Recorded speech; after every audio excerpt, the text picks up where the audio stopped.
Nebraska Preps post-game with Damon Benning and Jacob Padilla. That's the big voice guy. That's Jacob Padilla joining me for another week of Nebraska Preps post-game. We try not to always be in the same places so we can give you a lot of variety.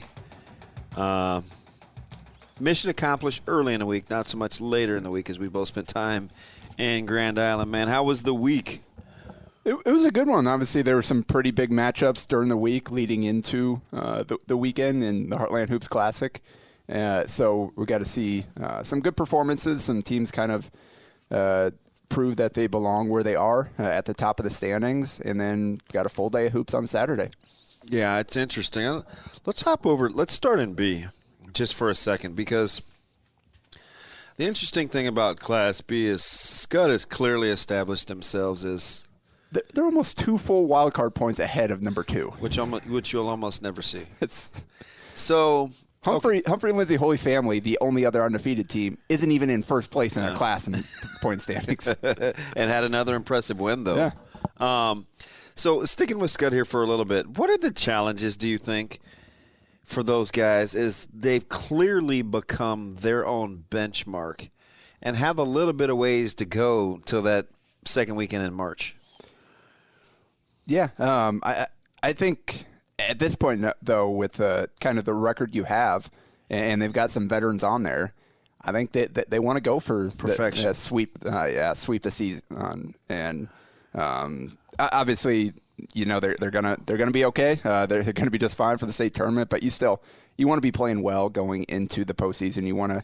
You don't have any slip ups, and I think after last year losing the way they did, going down earlier than I think they were expecting. I think they're coming back. They've got a few starters back from that team, some important pieces. So I think they'll be just fine motivation-wise. Anything else kind of in B between has Ron Colley established themselves? Because we really haven't seen enough of Scott's Bluff.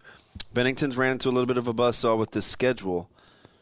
Is there starting to be a little separation there for you, or are you still thinking matchups until you get to Scott? Yeah, I think Ron Colley, it feels pretty good there at number 2. I was there on Tuesday when they hosted Bennington. And Bennington was up by 1 at the end of the third quarter. And then Ron Colley just kind of turned it up in 19-10 in the fourth quarter. And defensively, they held Bennington 4-12 shooting.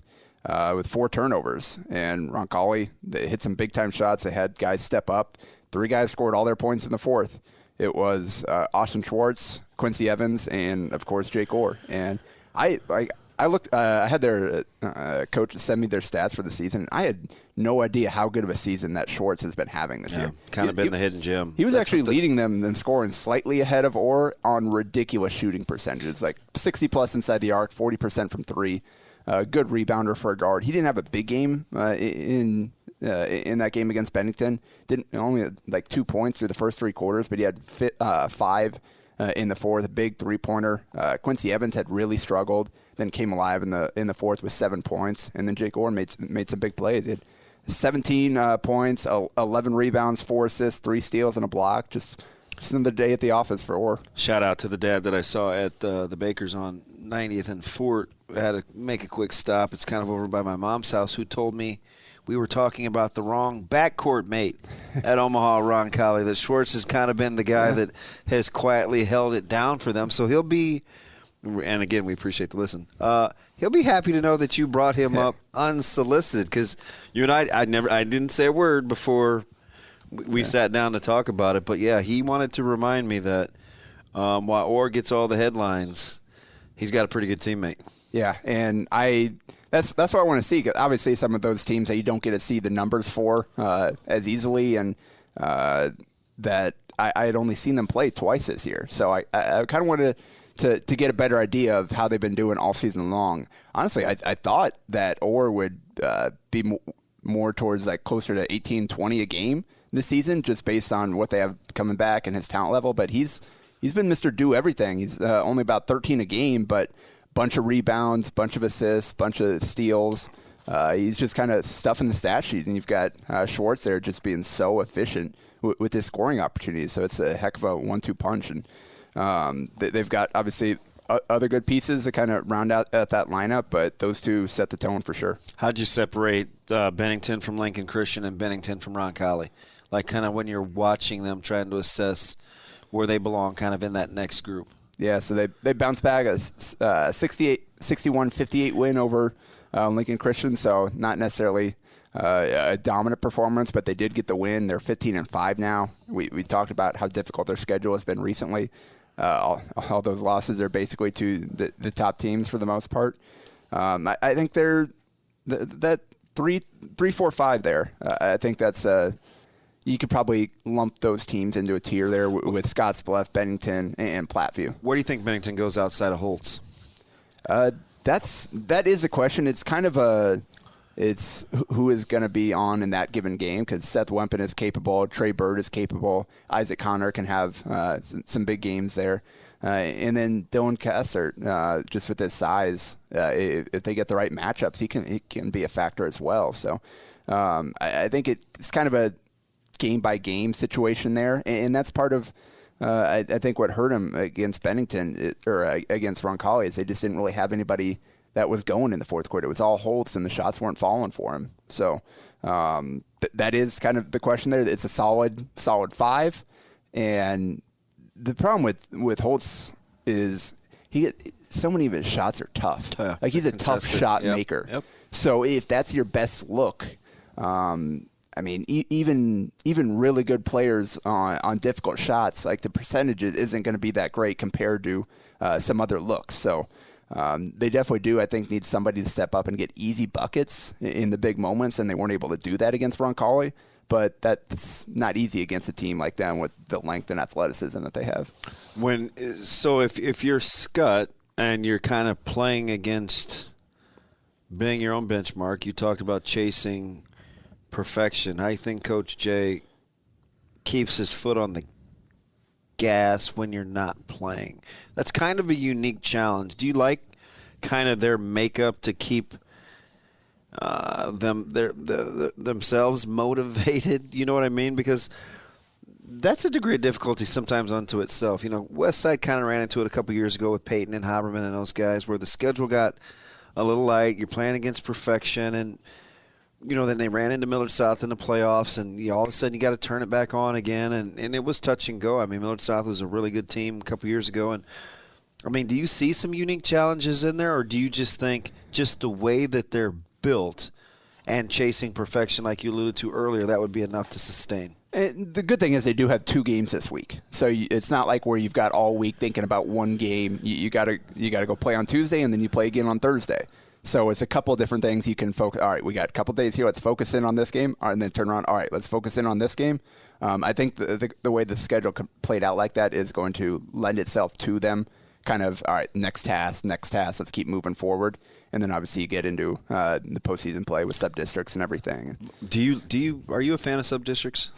I don't really know. I don't feel strongly about one way or the other. I mean, I've seen it with both in B. Obviously, the lower classes have been doing it for so it's okay. Like ultimately, you just got to go earn it. Sometimes there will be teams left out that probably were good enough to make it. Sometimes you'll see a surprise team make the field, like we saw with Blair last year. That was some run. Yeah, but ultimately, just go either way, whether it's just pure districts or the sub-district that we have now, you got to go win your games. And whoever ends up there in the tournament will have earned it. Before we get over to A, let me hop over. Go ahead. Probably worth mentioning for Platteview, sitting there at number 5, 17-6. Another ho-hum 46-point game for Connor Milliken against DC West on the road. 19 of 30 from the field, 3 of 7 from 3, 5 of 6 from the line. So, again, it's not him getting crazy hot from 3. It's not him getting to the free throw line a ton. He's just going to work inside the arc. And 12 boards, 4 steals. Just, again, another home game for Milliken. You know, it's interesting just watching him play for so long. He's almost become more efficient as he's gotten older, which is kind of a scary thought because it used to just be about the athleticism. And, he had a little more creativity than most of the people that he was playing against. But his competitiveness and his willingness to kind of understand his body, you only get one, 40-some minutes in a game or 32 minutes in a game. Like, he's become a lot more efficient with what he's doing, which is kind of a scary thought. Yeah, and again, we're seeing these big games. He's figured out and Coach Brodsky has figured out the best way to put him in situations where, hey, go do you. We're gonna do our best to kind of get you the right matchups, get you the opportunities to where you can go. And again, 30 shots in a game. It's 55 earlier in the season, 46 here, a steady 25 plus a game. They're content. Like, that team is kind of weaponized him fully and allowed him to just go out and do everything that he wants to do. Yeah, so Scottsbluff sitting at 3, Bennington at 4, Platteview at 5, Beatrice at 6. And Scottsbluff, they did lose last week, a tough one, 79-81 in overtime against North Platte. So, I mean, kind of higher class team there. So it's not a big loss. And they bounced back with a 13-point win at McCook. So that's a good win for them. McCook's been having a good season. They close out with Sidney and Gehring road trip. So they're sitting there at 16-5 with kind of, I think they're probably feeling pretty good.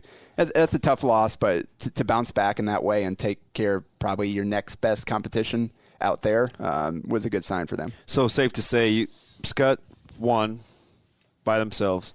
Then Roncalli, Scottsbluff, Bennington, Platteview. Is Beatrice going that middle sandwich tier or the tier down that starts with Waverly? They're at number 6 right now in the coaches poll.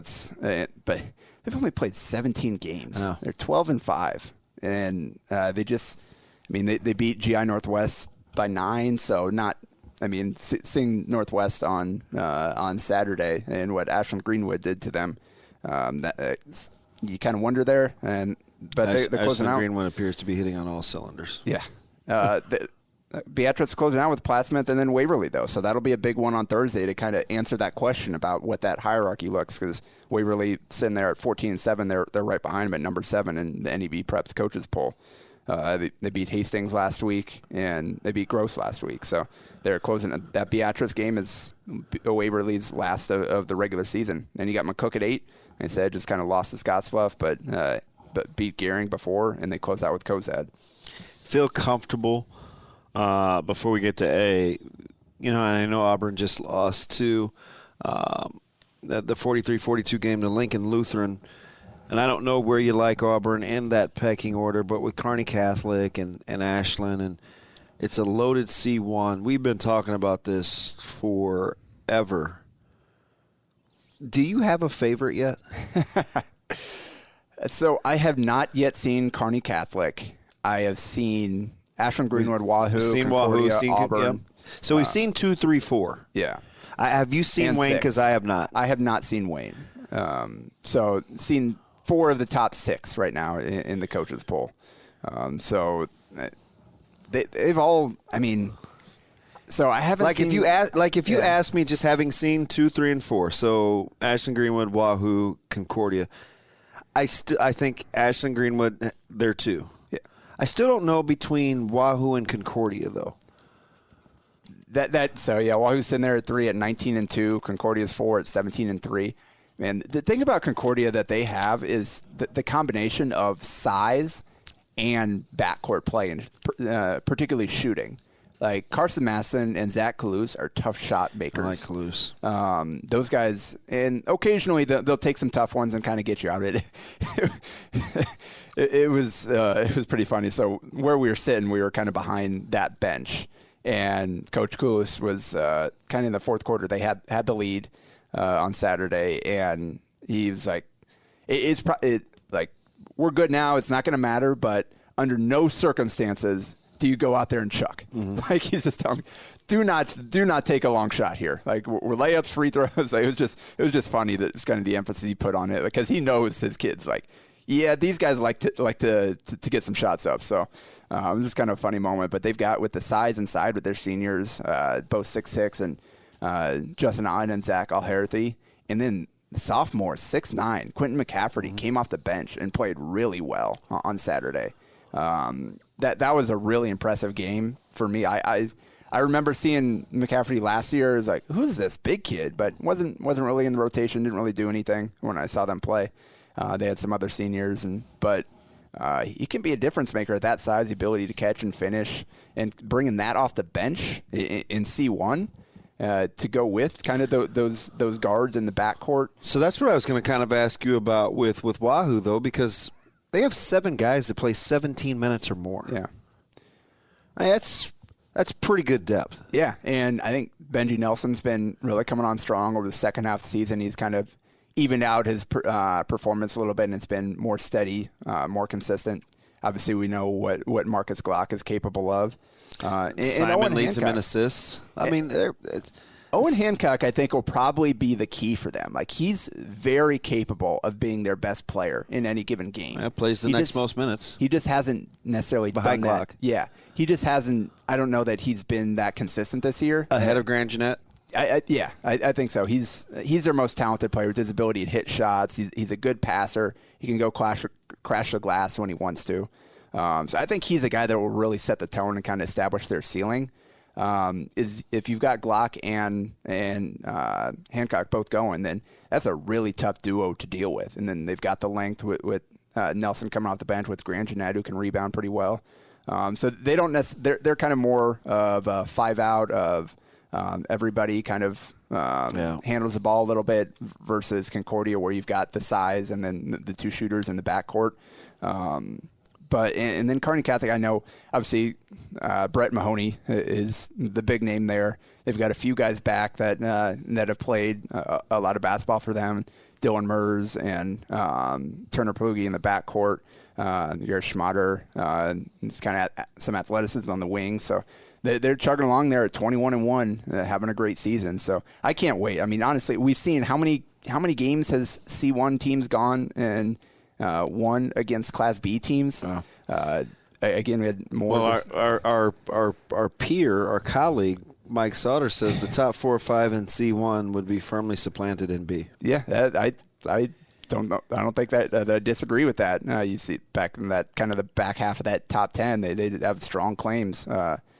So I can't wait for the state tournament C1. It feels like, honestly, we're going to have some good teams left out here, because even go further down the list, Ogallala, Fort Calhoun has had a really good season. O'Neill, Central City sitting there in 10th place in the coaches poll at 18-5. It's good to see Aiden Zickman this weekend. He stopped on out to go watch some of his summer teammates at Westside. He's grown, too. He's long and strong. 17 a game for them. He's as tough. Kind of shooting 36% as kind of the number 1 guy on the scouting report every night as a sophomore. It's pretty impressive.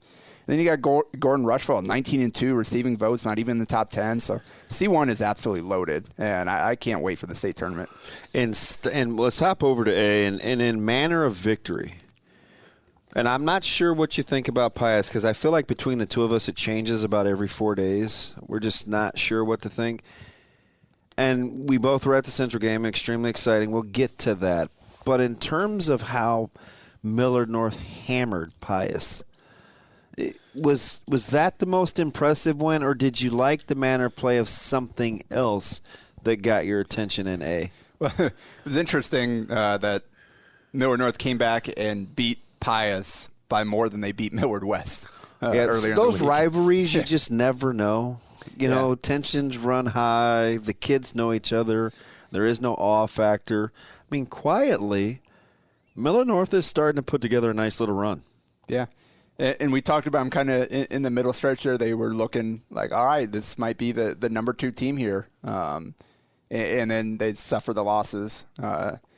And so now they're sitting there at 19-2. But, yeah, they're obviously Jason Green is a difference maker. And if they can get just enough out of those guys not named David Harmon, you get somebody to step up in every given game as that third scorer. It was Neil Monster in one game.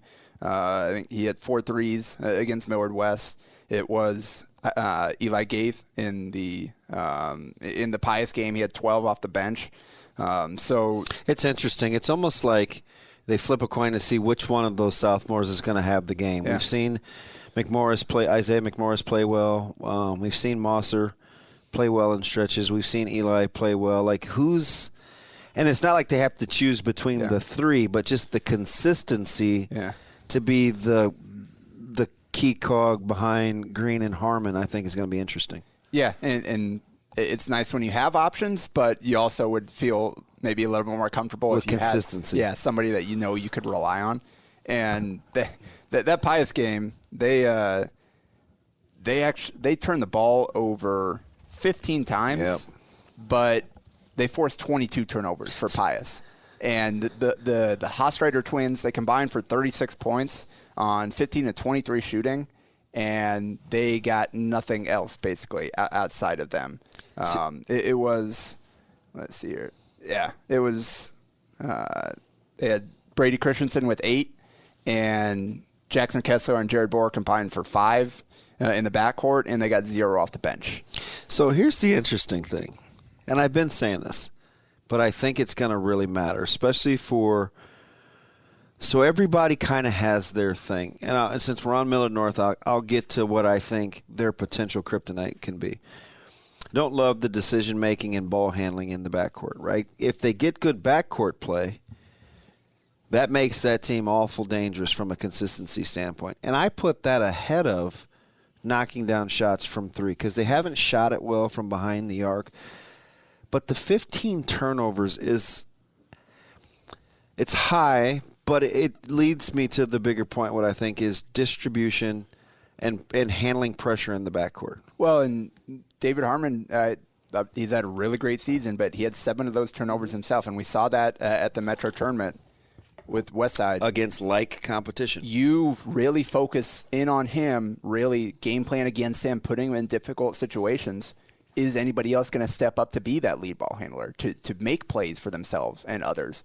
Because we know Harmon is capable of it, but we also know that if you can kind of put him in some tough situations, he hasn't really been in that situation quite that much at this level yet. I mean, he's the first-year starter. His first time playing significant minutes in that role. So he's gone through some ups and downs as he's worked through that. But it's kind of a situation where if you can really load up against him, Jason Green's going to get what he's going to get. Like, there's not a whole lot teams in the Metro can do to take him away. Yep. He finds a way. Even we saw that multiple times now, where even when his team's losing, he's nearly dragged them back into it against both Westside and Bellevue West. But if you can really make things tough on Harmon, then that puts that pressure on those other guys, like you said, to make good decisions and to step up. And that's we haven't seen them consistently do that yet. So that is, I think, and you mentioned that three-point shooting helps in that regard, where you can kind of game plan your ball screen coverages. You can pressure them a little bit, try to put them into some decision-making situations, and then kind of attack them that way. But defensively, they've got a lot of length. You got Nick Dolezal next to Green back there that plays hard all the time. He's become kind of an enigma. Yeah, he's not a big-time scorer, but he'll rebound, he'll block shots, he'll steal, he'll hustle, he'll get to the floor. He's a good complement for Green, I think, in the backcourt. You put those two together, and there's a lot of length and activity to go against. But yeah, hasn't shot the ball, I think, as well as he'd like to this season, obviously. And then scoring overall isn't necessarily, I think he's maybe like 8 a game, something like that. But he does so many other things for them, kind of stuff in the stat sheet, and sets the tone defensive-wise. Yeah, it's interesting. When you see a team like Pius shoot 51% from the floor, and really the bulk between Hostreiter, Jack, and Sam, and Brady Christensen, 80, 62, and 70% respectively. You think it's going to be a closer game than that, but not taking care of the basketball. Just too many empty trips. Well, that and Millard North, we talked about three-point shooting. They were 5 of 10. Pius was 1 of 15. And so that's what they need, those guards to knock down threes to create more opportunities for the Hostreiters inside the arc, for Sam in particular. And Brady Christensen, who's been on a monster tear. Yeah, he shot the ball well, recently. too. I think he shot 80%. Yeah, he was 4 or 5, but he only got 5 shots. And he's a guy that what he does is he takes advantage of space and attacking mismatches, where he nominally plays the 5 for them at 6'6". He's kind of their biggest, strongest guy, even though Hostreiter's maybe a little bit taller, have a little bit more length. But you get a big on him, and he can stretch him out and go and attack the basket and use his quickness and size that way. And that's kind of what he did against Scott when he had a big game in the second half. And so if you're not knocking down shots, you don't have to respect those guys on the perimeter. there's not a whole lot you can do if you can put a couple bodies in his way. So that's going to be a big key for Pius heading into the postseason. Can they get consistent shooting out of that backcourt of Bohr and Kessler in the big games? Overall, they're shooting pretty decent percentages on the season. They got to bring in the big games, and they just couldn't get shots to fall on in that game for sure. Let's go over to the number 2 ranked team with Bellevue West, and I'll get to, like, for them. So I talked about the backcourt decision making and ball handling for Millard North, in addition to the 3-point shooting. Bellevue West shoots it well. They've got good depth. For them, I think it's the physicality. How do they want to play? The degree. And toughness is an overstated term, but they have to be able to handle the bumping and the touching and just the physicality in the backcourt. Not a very meaty team. Now, a rope changes that a little, but not a very sturdy team in the backcourt. Highly skilled, not a very sturdy team. Yeah, and that's what we talked about coming out of that West Side game, going into that Millard North game, and they did a great job of stepping up in that game and kind of showing what they're capable of. And obviously their schedule has kind of lightened up recently. They played Benson and Bryan last week, shot a combined 23 of 48 from 3, put up 180 points in 2 games, including one playing in a middle school. I'm sure that was a unique experience for them with Brian's court issues at the high school. But here they go, closing out the regular season with the game against Central. So you talk about it's a good week for good week for Central prep. And we'll talk to Coach Lukey on Friday. But for Bellevue West, figuring out the rotation may be something too, right? Just because you have a lot of pieces, and Coach Woodard and that staff will have the luxury to be able to play matchups too. Yeah, talk about tough final schedule. You got prep. They go. They play Millard North on Tuesday, and then they go to Central on Saturday. Central has Bellevue West obviously on Friday, and then Saturday against prep. After coming off West Side, this weekend. That's heck of a way to close out the season, but at least you'll have a firm measuring stick for yourself about where you are heading into the postseason, because you get to play the best of the best. Yeah, and then West Side, I'll give you what I think their Achilles will be, and this one's kind of sneaky. I think for them, it will be figuring out the rotations against what caliber of competition, right? So the substitutions and who's playing and how to get matchups, because it's a senior laden bunch, but he's got young guys that situationally have won a lot of games, so they're used to winning. That balance will be very interesting, I think, for West Side to figure out, because they do have 7 or 8 guys that on any given night can single-handedly get you. Yeah, and we saw they took care of business pretty easily against Grand Island on Saturday. I think the Islanders at that point, they competed in the first half. They just kind of ran out of gas in the second half, and West Side's just kind of ball pressure was too much and athleticism. But that game on Friday night at West Side against Central, it really, like, they were in trouble heading into the fourth quarter. Jay Dawson threw in that ridiculous half-court shot. Which one? The one under the first quarter might have been better than the half quarter. Like, both of those were pretty sweet. Yeah, he hit tough shot, but it was an air ball, and he kind of scooped it from under the rim at the buzzer. Got it out of his fingertips just in time to beat the buzzer. So yeah, that was a more impressive athletic feat. But half-court contest, like, it wasn't just Chuck. Like, he had a hand in his face from the corner right on the sideline at half court and threw it directly into the basket. It wasn't like a bank. Like, he swished that thing. Yeah. Like, that is just absurd. He had 24 through the first 3 quarters. And then at one point, I believe it was 59-58, Central led in the fourth quarter. And then West Side just kind of turned it up 22-10 to finish that game. And I thought the final 4 minutes was about the only time that I felt like West Side played hard. Yeah, and it's bit of a luxury there to be able to kind of turn things on and close it out that way. It's a bad habit to get into. Yes, very much so. Reggie Thomas, I think, credit to him. He had a rough first half, didn't score. Second half, he scored 12 points. He had some big shots down the stretch when they were like, all right, guys, it's go time. We got to get back into this game. This thing is slipping away from us. So he kind of got them back in the game, and then you talk about those sophomores that won a lot of games. Caleb Benning and C.J. Mitchell combined for 11 of the 14 they scored together in the fourth quarter. C.J. knocked down 2 big threes, and then I'm sure most people listening have probably seen what happened now, but last possession, Central misses a front end of the bonus, 45 seconds left. They've been sitting in a zone the whole game, 2-3 zone. And that's actually – so Westside hit 5 threes in the first quarter. They were 4 of 18 combined in the second and third. That's what a zone does to you. They were getting in the lane, and Central, with their length, there aren't many teams that can replicate the length that they can throw out there, where your shortest guy is Jaden Bullion at 6'1", who's as wide as he is tall. I like him. And crashing the glass and getting steals and all that stuff. They played so stinking hard. But the zone did what it was designed to do in the second and third quarter, like force you into threes, and they weren't falling. And then in the fourth quarter, they came live again. They hit 5 more threes. Mitchell hit 2 of them, and then, again, down 1 with 45 seconds left. They brought the ball down, and credit to Westside. They were patient. Obviously, you're down 1. A lot of kids will try to rush and go get the first shot available. They were moving the ball. About 3-4 different guys touched it.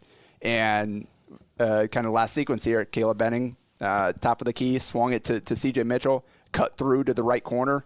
C.J. attacked the guard on his side, got down to the block, jump stop, kicked it out to Caleb, fading into the corner, knocked it down. So now you go ahead 2 with 7.8 seconds left, I believe. And so you got a timeout set up, whatever. Chandler Meeks, full court, up in Jay Dawson's face, and does a good job of showing the hands, sliding his feet. Jay ends up stepping on the sideline, and it's a turnover. So that's a Century ball game there. Get in, Tate Body hits both free throws to steal the 4-point win there. So credit to, again, Reggie Thomas. They were probably outplayed for 28 minutes. Maybe 29. And they got off to a good start, and then things cooled off. That's the thing, right? So Westside got off to the good start. I felt like, okay, this could get away from them early. Then Central they hit 2 step-back threes, and then kind of the and one where P.J. Davis was going to his left. And I'm thinking, somehow right now, this game is 16-11. This was before the first quarter was over. I felt like Central's shot difficulty was tough. But that's a game where second chance points, the offensive rebounding from Central, P.J. Davis had about a 3-minute stint where he went to work. But then Central kind of got away from Jay Dawson, who I don't know if he ran out of gas or was lack of touches, but he only had the 3 points in the fourth quarter. Only 3 shots. After dominating the first 3 quarters with 24 points. Yeah, so it wasn't like he was taking a bunch of shots and just missing. He was 1 of 3 from the field, hit 3 to finish with 27. But that's the only shot. I didn't realize he only had 3 shots in the fourth quarter. Yeah. So that's interesting. And credit to Westside's defense and really making it difficult for them. So that was a huge win. A couple ones to run through real quick. Gretna, after scoring those big wins, goes and loses to Omaha North. Yeah. Second time this season. And they've fell behind and just weren't able to get back into that game. And then Papio South beats Elkhorn South pretty easily, 76-64. And that was they jumped out to an early lead and just kind of cruised the second half. So that was a big one. We talked about kind of back half of the standings there. Papio South 13-7, but they climbed to number 6 in the coaches poll with that win. What's your big game this week? You got Gretna West Side, you got Central Prep. There's some games. Yeah, Bellevue West Central. Take your pick, any one of those 3. Like, it's going to be a great final week of the regular season. I'll try to get. Obviously, I'll have the Huskers on Friday, but I'll try to get to a game Tuesday, Thursday, and then multiple on Saturday. Yep, we'll get you covered. You hear the music. I don't want to get ran out of here. Another fantastic episode, the quickest 35 minutes of the week. It's Nebraska Preps postgame. That's Jacob Padilla. I'm ODB. Don't you miss us next week.